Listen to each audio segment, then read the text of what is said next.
Assalamualaikum warahmatullahi wabarakatuh.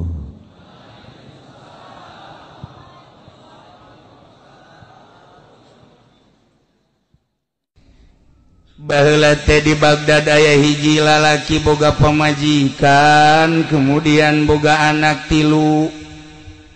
Eta lalaki teh usaha mah usaha tapi ku Gusti Allah dikersakeun teu maju-maju. Manehanana kulimah kuli tetapi gajihna teh ieu teu nyukupan kana kahirupan keluargana. Usaha naon bae ternyata orenganan teu nyukupan nyana ngobrol jeung pamajikanana. Aduh, ieu urang dibere susah amat Gusti. Cek pamajikanana heueuh nya deuleu batur mah geus hararebat kok urang susah amat. Tidinya terus kunyana dilakonan susah kadang isuk-isuk bisa dahar, sore-sore mah henteu. Kadang-kadang sore bisa dahar jang isukan mah henteu. Susah anu luar biasa. Dilakonan hirup susah ku keluarga tersebut mang bulan-bulan bahkan aya taunna. Lain teu usaha tetapi Allah ngersakeun susah. Lain teu kuli tapi Allah ngersakeun susah. Hese lamun geus dikersakeun ku Gusti Allah susah. Nyana tengah peuting ngadoa ka Gusti Allah. Ya Allah ya Rabb, abdi geus ngalaksanakeun hirup sabara taun susah luar biasa. Tatangga sekitarna maka deuleuna jala lembar. Kemudian babaturan abdi jala lembar, abdi anak geus tilu, pamajikan ieu ngarasa susah sulit nyangakeun sadaya-daya Gusti, ulah dibere susah-susah teuing Gusti. Dikabul dalam rangka ngadoa sapeting, dua peting, tilu peting, patut datang ke 7 peting nyana ngadoa Allah mere inten mutiara plak 2 leungeun ka tuhu hiji leungeun ka encah hiji. Waduh cak daya pohara ya. Aduh datang ka ieu seserian naon ka seserian ieu boga naon emang tah mutiara hiji nanti mana kan ngadoa ka Gusti Allah diijabah ku Gusti Allah pamajikanana langsung seserian berarti urang kuari mah ti mimiti isukan meureun urang lain jelema susah deui ka geus pokona mah jual isukan naon kahayang imah kendaraan dan lain sebagainya geus urang mah kuari geus nang ti Allah ieu muhun atuh langsung isukna dibawa ku pamajikanana ke pasar. Eueuh nu daekeun nebak ku mahal-mahalna. Ieu mah inten mutiara teh buatan mana? Ditimbang teh sakitu poharana. Hese atuh ieu mah meulina. Tukang emas nu ieu geus teu kabelieun, tukang mutiara ieu teu kabelieun, tukang mutiara ieu teu kabelieun. Ayalah tukang mutiara nu hiji. Lamun dek dijual mah ulah hijian semplekeun bae cek cenah. Sebab mahal jasa ieu mah moal kaduitan. Bebeja deui nya ka salakina. Kakak seperti eta cenah tah mutiara. Geus kumaha isuk bae, jadi beuk sore. Kunaon ai peuting manehanana ngimpi kiamat. Barang ngimpi kiamat langsung ka sorga. Barang lalakon ka sorga aya 2 bangunan imah.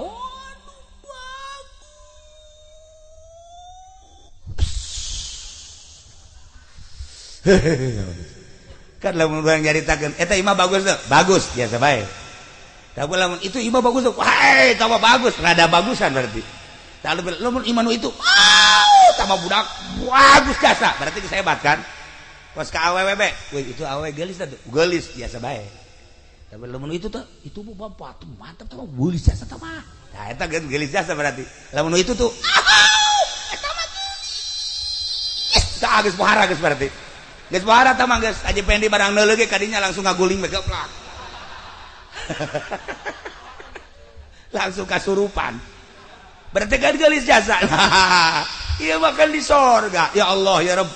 Begitu datang ke sorga, dulu 2 bangunan sakitu hebatna. Nanya ka malaikat. Malaikat ayata naon? Woi istana. Menang teh kula kadenya. Menang sok.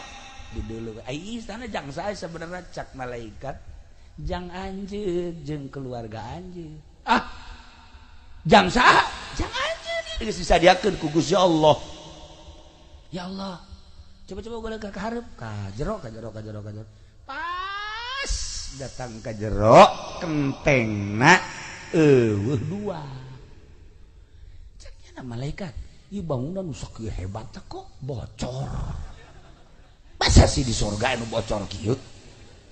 Cek malaikat teh, bongan ente ngadoa ka Gusti Allah, dicokot dua kenteng dibuktikan mutiara. Lamun teh mah maneh tahan dina kasusahan henteu ngadoa, atuh moal bocor. Da ieu teh dicokot tina kenteng dibuktikan mutiara. Terserah ente tah mah, lamun deuk ditabal dibalikeun da mutiara. Lamun teh mah ku ente dijual tah mutiara pake sesenangan di dunia, atuh ente ka surga bocor. Hudangnya na cak jalan teh aing boga istana namanya di surga bocor. Emang di talaga mah heuh bae bala bocor. Aja di surga kujana di duluan batakna tina inten yakut, masya Allah. Jendela-jendelana jeung lawangna tina emas, nu lain emas model di dunia. Ya Allah ya Rabbi. Terus sekitar rakunyana di deulehan ieu mah pohara amat, bangunan je eueuh di dunia mal aya teh ieu mah bangunan surga. Nyada bebeja ka pamajikanana Neng. Kakak tadi ngimpi naon Kak? Ngimpi kiamat aju ka surga, di surga geus disadiakeun imah urang, aduh hese nyaritakeunana. Ngan bocor Neng. Masa bocor di surga? Ma eta kentengna eueuh dua ku. Kakak ditanyakeun ka malaikat, kok eta bisa bocor gitu? Gara-gara kakak ngadoa ka Gusti, dicokotlah dua kenteng dibuktikan mutiara. Tah nuku Neng dijual teh eta teh kenteng sorga nu dibodip ku Gusti Allah jadi mutiara. Terserah ka Neng tah. Lamun teh mah atuh deuk dijual bae pake sesenangan kurang nyeun imah kendaraan jin dahar segala rupa, meureun ke urang di sorga boga istana bocor. Lamun teh mah atuh deuk dibalikeun deui berarti urang tahan moal kebal di dunia ieu. Jan nu sugih paeh nu susah mah komo. Atuh dari kumaha Neng. Cek nya teh kena aya kos kitu carana malah mending balikeun deui bae ka ditu ka kajian urang teu moal kebal hirup di alam dunia. Urang kuari umur teh meureunan geus aya 35, lamun datang ka 70 30 lah tahan kula malah kajian asal di sorga bae. Masyaallah. Eta lamun urang boga pamajikan diajak musyawarah kasusahan hajeun mah. Iya karim. Sorga dunia tah mah. Itu pan lain kitu. Pamajikan urang Cikupa mah. Hei, Cikupa mah lain kitu Kak. Pan ieu bangunna teu usaha-usaha, ngojek ka ngojek. Di pan kakak mah teu bisa ngojek jabagan ngaji. Emangna seubeuh kumakan ngaji? Wah, ieu pamajikan Cikupa blon ieu. Barang di deuleu KTP-na urang Talaga aja. Beres lah ieu mah awewe kugina di Baghdad. Akhirna kumaha? Cek pamajikan anaka tahan kasusah kula mah asal di sorga engke. Bikeun deui ka kakana, doa deui ka Gusti Allah. Doa deui ya Allah ya Rabb. Abdi bere umpian ku Gusti daripada engke abdi ka sorga haju kurang sempurna bangunan nyanggakeun sadaya-daya. Cokot deui Gusti. Harita kene dicokot teh bebeja ka pamajikan. Geus urang mah mending hirup susah di alam dunia tapi tentrem ibadah ka Gusti Allah. Janu sugih paeh nu gagah paeh raja paeh RT paeh komo urang geus urang nyanggakeun urang ari ibadah bae lah ka Gusti Allah. Nemah jasa tah pamajikan. Resep tah urang boga pamajikan kos kitu tah. Nanya ka salakina, Kak, bangun capean amat di mana Kak? Usaha. Lah Kak janu aya gemal kadahar. Geus usaha ulah terlalu hantem-hanteman teuing. Asal aya jang dahar bae Kak, urang ada ibadah ka Gusti Allah. Tiis perasaan hate. Perasaan tiis. Kena hendak kana hate. Salakina ge ji bener oh aing teu salah milih ya kasihan. Heeh, kata si mana? Usaha bangun kesangan gitu. Heuh, aju untung. Wallahu alam untung teu nama. Itu bener Kak usahana. Ai can untung lah balik atuh. Ye, ai ka dieu kudu mawa duit. Tinggal salakina bae. Hak. Isi pamajikan jelema teh jurig sih. Talaga. Tapi lain talaga dieu. Telaga seberang ka ditu. Nah iyalah para jamaah kaum muslimin wal muslimat rahimakumullah, nusugi nu gagah, pejabat, abri, TNI, kiai, ustad, santri, masyarakat, lalaki, awewe, artis, masyarakat biasa, ujung-ujung nama maut. Perhitungkan ku urang, diri urang ketika maut geus puguh kiai mah maut, loba amal na maca Quran, sholawat, zikir. Geus puguh ustad mah paeh teh maca Quran, sholawat, zikir. Salat geus puguh santri mah maot ketika abuya anakna maot di bejaan sareurik pan ka bebuya putra maot udah tabrakan salah kok tenangan amat jih atuh anak aing mah paeh geus talar Quran ai sia cak nu ceurik teh heueuh oge nya atuh jih atuh santri mah keur ngaji salat ustad kitu keneh polisi tah jeung abri nu kudu mikir ge yeh mun paeh aing kumaha ieu. Nah, geus kaloda polisi pedagang nu ngabohong bae tolol. Ye, tah pikir tah. Kiai ge anu teu bener mah ngiaina, bolak-balik ke pendopo bae. Ieu sarua siksaeun Allah. Jih, pikir ku urang ketika orang maot kiai geus puguh baca Quran, sholawat, santri, ustazah kitu keneh. Anu ngaladen ka salaki geus boga bekal. Dagang anu jujur jelas geus boga bekal anu ieu kabeulem syahid geus teu kudu dipermasalahkeun deui beak dosana ku kabeulem bae sing yakin jeung sing percaya perang terpel selesai dosa geus teu dideuleu ku Gusti Allah lantaran naon luhur ngaluhurkeun agama Allah selesai kiai anu beneran kiaina isuk ngaji sore geus sanajan gede dosana teu dideuleu ku Gusti Allah deuleu perjuanganan I see you. Paeh perjuangan naon dagang karung ngabohong bae. Meuli anu asli dioplos. Nah yeuh geura da kumaha deui ye? Salat inget ka karung bae. Ayo da kumaha bae naon bawain ka kuburan. Ya, lamun kukula jeung kurang teu didoakeun mah wallahu a'lam bishawab. Ngan tetep bae urang doakeun mudah-mudahan nyana panjang umur. Atuh didoakeun kitu ge we pendek bae. Nah ieu mah keur carita teu saha renungkeun ku urang ulah wakanana mun aing isuk paeh sakitu bae.